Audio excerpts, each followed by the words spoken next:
Ndị Anambra ekenekwe m unu. Ihe abụọ ka m kwutọọ obodo anyị mana ọ ka nye update based on as ide.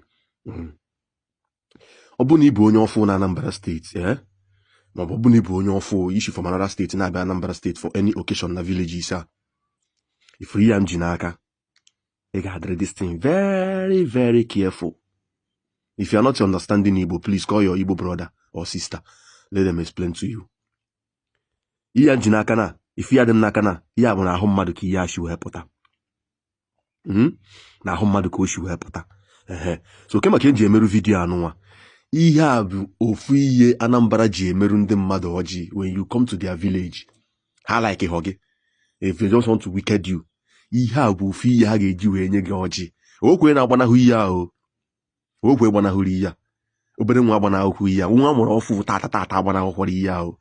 Nakwa ebe ọ nọ ebe ya nọ wee dị bad bụ ihe a, oho onye gbanahụrụ ihe a. That is the most important problem this pin bụ all about. Eji onye kpọọ ya afa. Ya pin. If it's like like this na pin. Do you understand?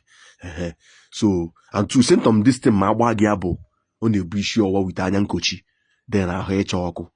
Imekatazie mistake, otu ya ga-esi wetụrụ ogo overboard. Imekatazie mistake, ịgbagharịa ntụtụ as in ịgba ya ọgwụ, you are gone. Ịnwụgokwu.